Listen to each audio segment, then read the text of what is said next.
Welcome to the Parenting Roundabout podcast for the week of October 5th, 2020.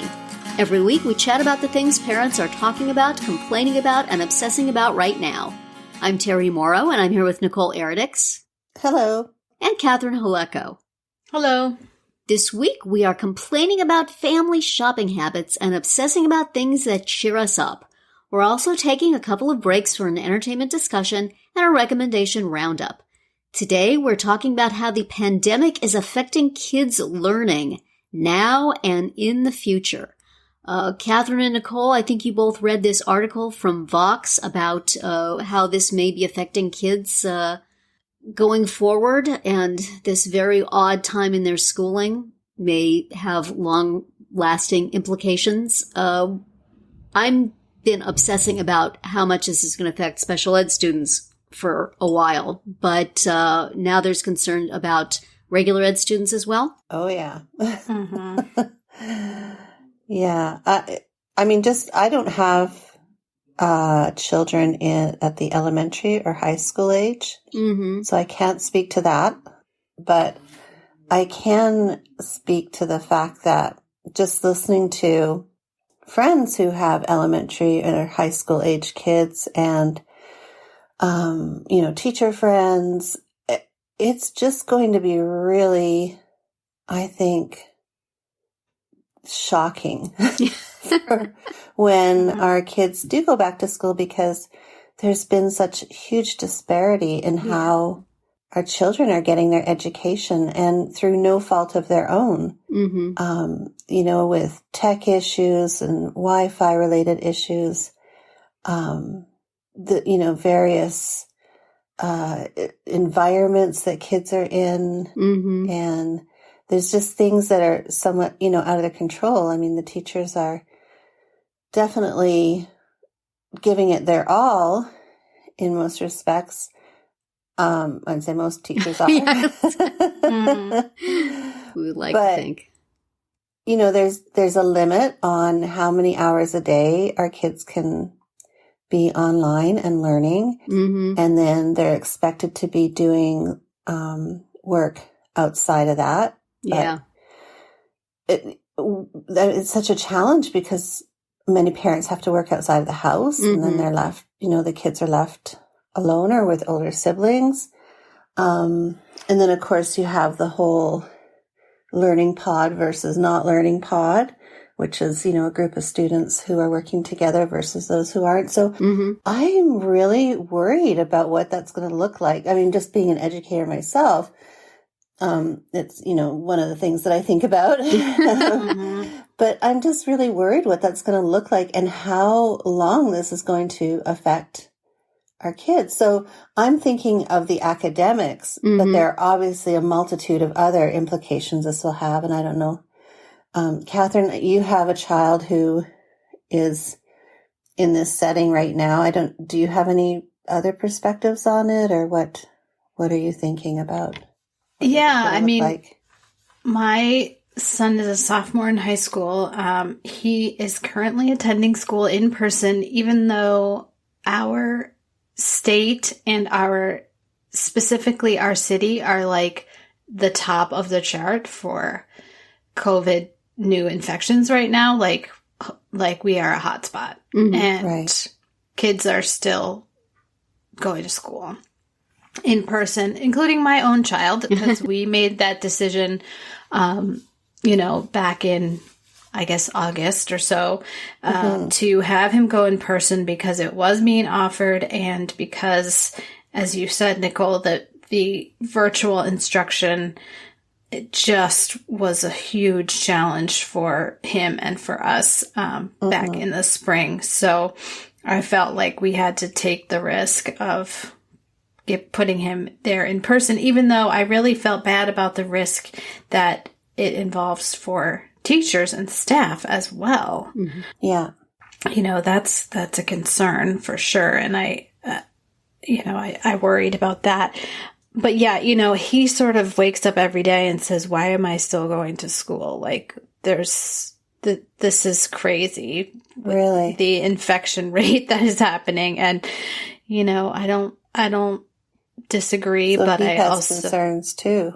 Well, he just doesn't want to go to school in the building. I don't think he's too worried about getting sick. I think they are being very diligent about masks. And as we talked about, they send them all out of the building at lunchtime and kind of air the place out as best they can. Mm-hmm.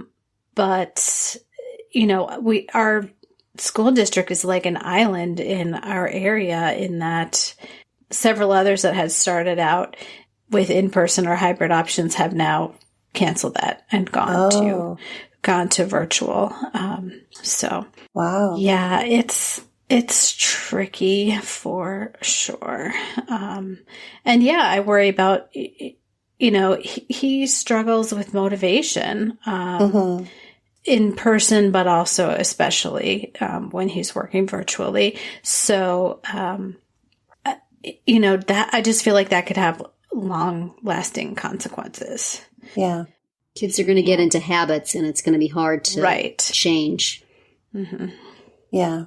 The other issue I have too, or the other concern I have too, which is not being talked about a lot, is what kind of mental health supports are going to be in place for kids when everything goes back. Like, you've got to think that, a lot of kids, through no fault of their own, obviously, are in very isolated situations, especially if their parents are going to work and they're an only child, or perhaps they've got an older sibling. But,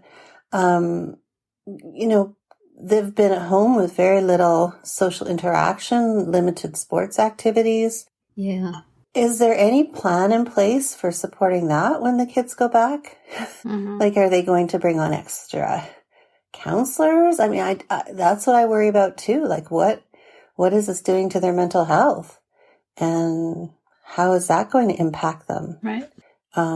Just the fear of being in a pandemic, the anxiety that it can create. Yeah. I mean, I feel anxious every day. So, yeah, you read about chronic stress. I mean, and the long lasting effects of that. And I think that's a concern for everyone of all ages. Yeah. Terry, your children are out of school, but what are your thoughts? I also have a friend who's a teacher, and she's been describing to me some of the things and the changes that are going on. And it seems, it's so far from being a regular situation that, and it's also changing regularly. And you also have teachers at different levels of comfort with the technology. And it does seem like education is not going to be proceeding in a normal way. And I think particularly for very young children who benefit from having hands-on instruction, and certainly kids with disabilities who require a whole bunch of support services that just can't be realistically delivered. And also probably the realistic delivery of those services are a pretty low priority at the moment, which on the one hand I understand, but on the other hand, it's still the law. Yeah. It just seems like there's going to be a whole cohort of kids who are going to have special handling pretty much all through school and into college. Because there's just going to be, there's stuff that you can't, especially in those early years. You miss a developmental stage and you're kind of locked in. Yeah. I mean, I would expect kids in high school, kids in junior high, it's going to be difficult. Yeah, emotionally, there's going to be a difficult transition. I got to think there's some kids who probably are digging not having to deal with their peers every day, who then are going to have to go back to, and it's like, do I have? Right. But others who thrive on, if you're the kind of kid who thrives on being in the clubs and the games and the organizations and being with your friends and having lunch with your friends, this has got to be really difficult. That would have been me. I mean, I would have just been a mess on the floor. So there's certainly going to be a lot of issues for those older kids, but for the young ones, it's just, I'm not sure it can ever be made up. And I know they're also saying that some areas have high technology ability and some areas don't. Some parents are more available to help out. Some parents aren't. And so there's just going to be this huge disparity. Certainly in different parts of the country, but even within the same school, there can be these huge disparities. And then you're always going to look at those kids who are underperforming later on and say, is this because I went through this with my daughter that, she spent the first 4 years of her life in an orphanage with absolutely no enrichment. And then she comes here and people say, well, clearly she doesn't have the ability. And it's like, well, but all these other kids had enrichment for 4 years. Even the kids with disabilities, they had early intervention. Right. They had a ton of stuff.